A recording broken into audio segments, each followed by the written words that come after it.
Welcome to Tactical Command USA. Today, we're going to the most hostile environment on Earth. Subscribe now so you don't miss these incredible missions. Negative 40 degrees Celsius. At this temperature, metal becomes brittle. Fuel turns to gel. For the airmen of the Air National Guard's 176th Wing, it's just another day at the office.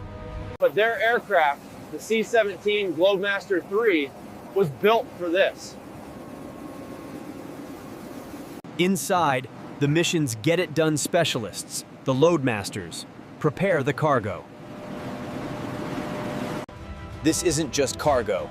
It's a lifeline for scientists and personnel completely isolated by the polar winter. Outside, the ground crew performs the dangerous, delicate task of pre-flight checks. Every breath freezes. Every exposed piece of skin is a liability. Upstairs in the glass cockpit, Major Reynolds and his team begin the power-up sequence.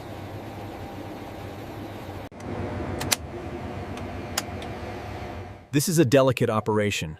They have to warm up the systems in stages. Hydraulic pressure check. Check. Hydraulics, avionics, pressurization, everything fights the negative 40-degree cold. And then, the sound of controlled power. The 4 Pratt & Whitney engines ignite. In the back, Loadmaster Chen gives the all clear. The cargo is secure. Taxiing a 585,000-pound aircraft on an icy runway is one of the most dangerous parts of the mission. Reynolds must feel the traction. One skid, and the mission is over before it begins. The crew takes one final, collective breath before committing to the most violent phase of the mission. Takeoff. Wind 290. Full power. The C-17 hurls itself down the ice. Clawing for the sky.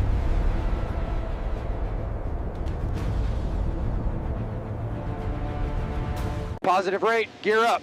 Gear up! The Globemaster is in its element. They've escaped the frozen surface, but their journey through the polar night has only just begun.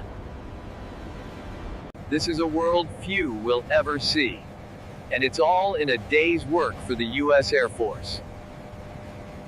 Now, the cruise phase.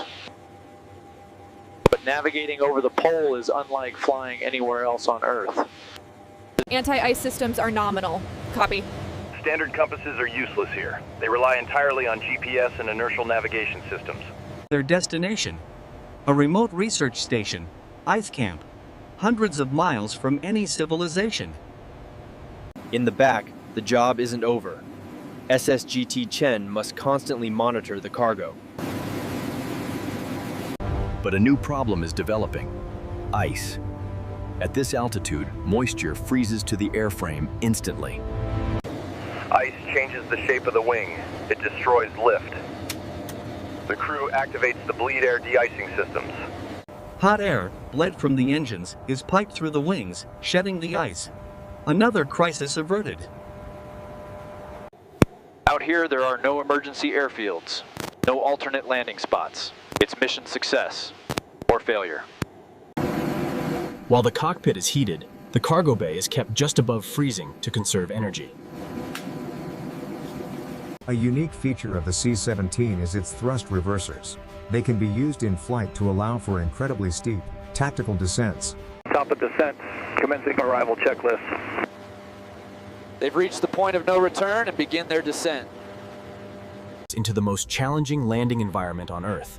Ice Camp isn't a base, it's a 10,000-foot runway carved directly into the sea ice. The problem is whiteout.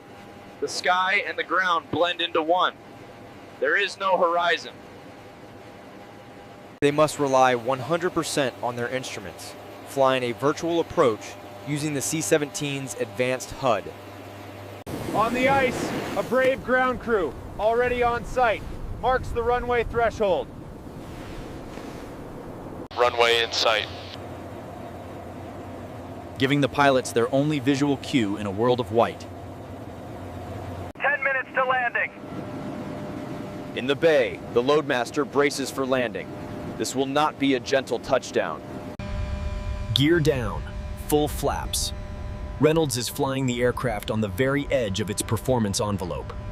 50, 40, 30. He's aiming for a touchdown zone he can't see, on a runway made of frozen water.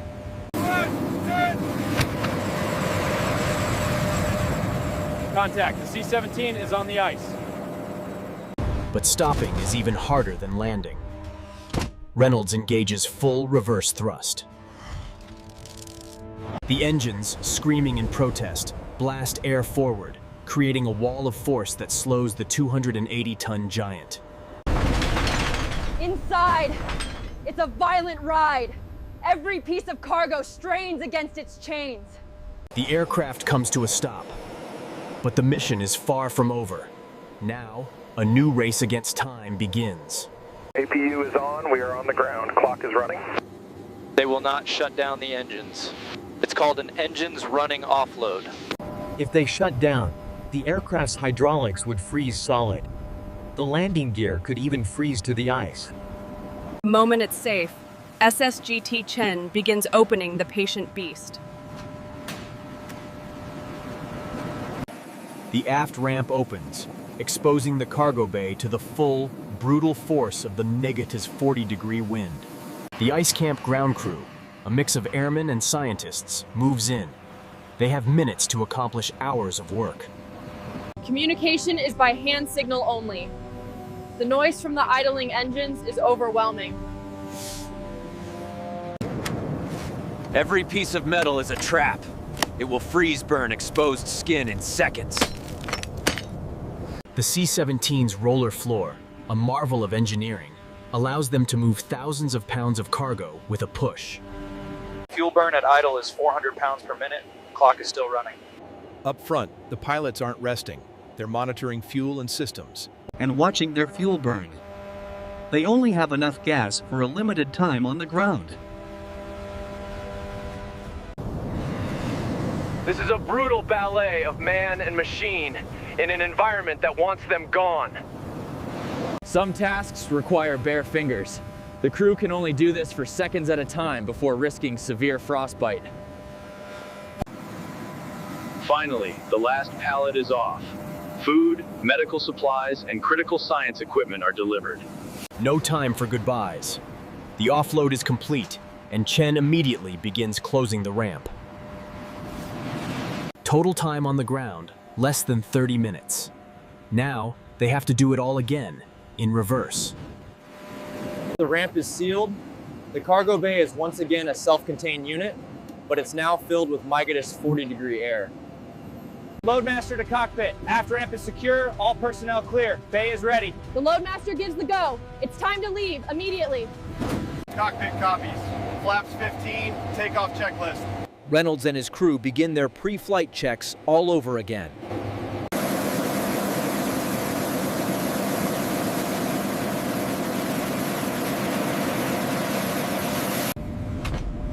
Reynolds pops the aircraft free with a burst of thrust and begins taxiing back to the runway. Engine temps are dropping fast. We need to watch for ice ingestion. While idling, the engines have cooled significantly. If ice builds up on the fan blades, it can cause a catastrophic engine failure on takeoff. Reynolds performs a run-up, spooling the engines to generate heat and shed any built-up ice. Temps are in the green. We are go. Checklist complete. The ground crew watches. For them, the mission's success means survival. In the back, SSGT Chen straps in, alone in the freezing, empty cargo hold. Taking off is just as dangerous as landing. The runway is rough, and the C-17 is now lighter, making traction even more difficult to manage. Major Reynolds commits the aircraft to flight, pushing the engines to their limit. Brakes hold, takeoff power.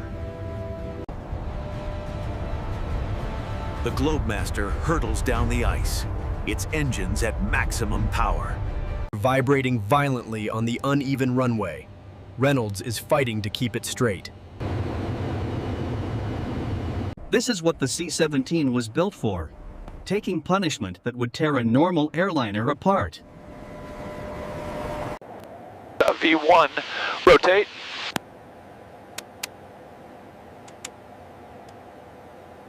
Airborne. The C-17 is free, climbing away from the polar surface. Positive rate, gear up. The gear comes up, and the crew begins the long, cold flight back to civilization. Mission complete.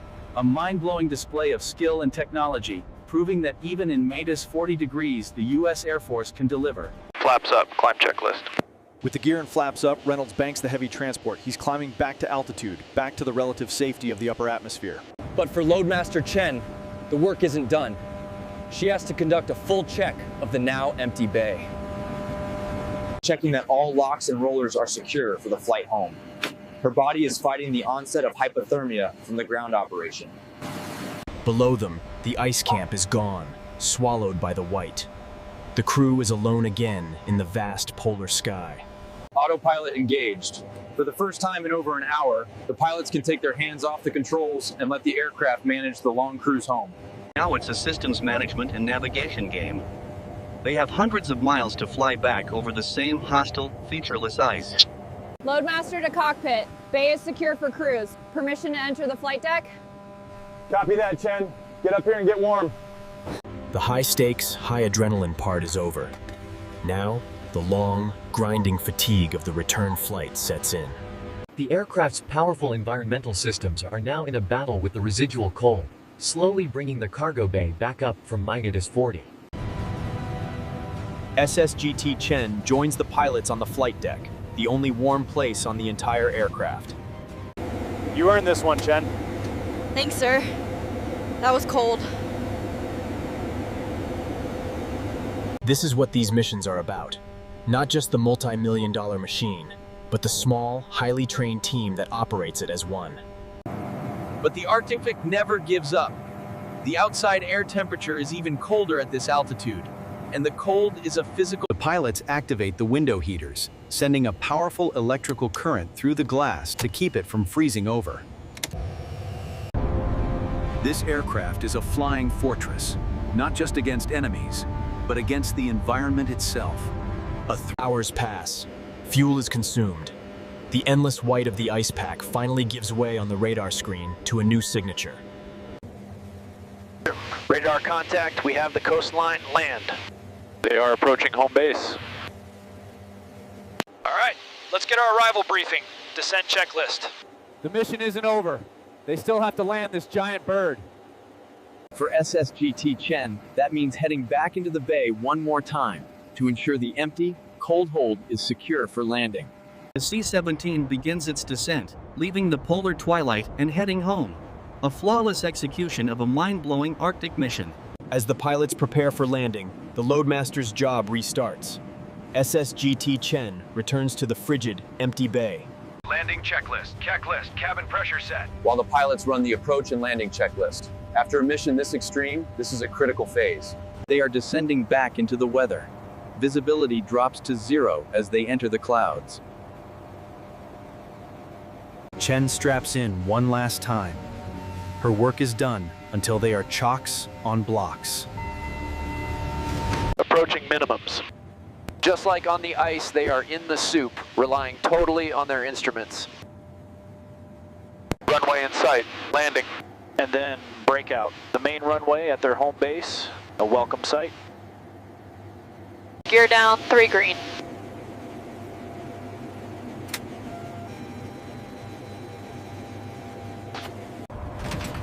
The landing gear, frozen at altitude, deploys into the slipstream. Unlike the ice, this is a precision approach. Reynolds keeps the aircraft perfectly aligned. Full flaps, gear down. The C-17 is stable on final approach. 100! The final moments.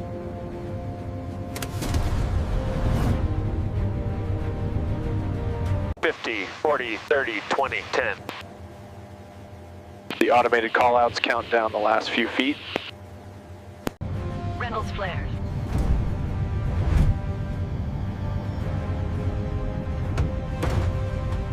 And touchdown. A firm, safe landing back on solid ground.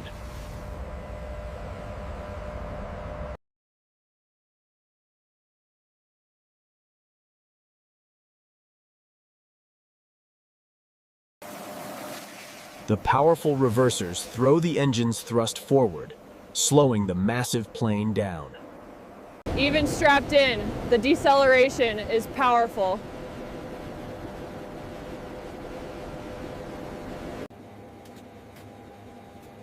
Reversers stowed. The aircraft clears the active runway and begins the slow taxi back to the ramp. Flaps up, APU is on. After landing checklist. The aircraft is home, caked in ice from its journey, but its mission is complete. The home ground crew who started this mission hours ago is waiting to welcome them back. For Major Reynolds and his crew, it's the end of a long, dangerous, and incredibly successful day. A flawless performance in the most unforgiving environment on Earth. From negative 40-degree takeoffs to landings on solid ice, this is the capability of the C-17 Globemaster and the incredible airmen who fly it. Engines off, shutdown checklist. The engine spool down. For the first time since before the mission, the aircraft is silent. The post-flight crew moves in. Their job is just beginning, inspecting the aircraft for any damage from the extreme cold and rough landings. They check every system: hydraulics, landing gear, and engine fan blades. Looking for any sign of ice damage or stress that could compromise the next flight. In the cockpit, the glass goes dark. The aircraft is put to sleep.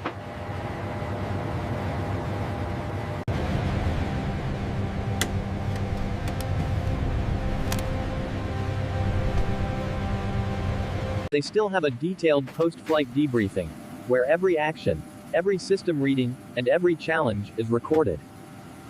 This data is critical. It ensures the next crew, flying the next mission, has the most up-to-date information to operate safely. Operations like these are more than just supply runs. They are about maintaining presence and capability in the strategically vital Arctic region. Proving that no matter the conditions, no matter how remote, the U.S. Air Force can project power and deliver. Anything, anywhere, at any time. Reorganization. Even in negative 40-degree temperatures.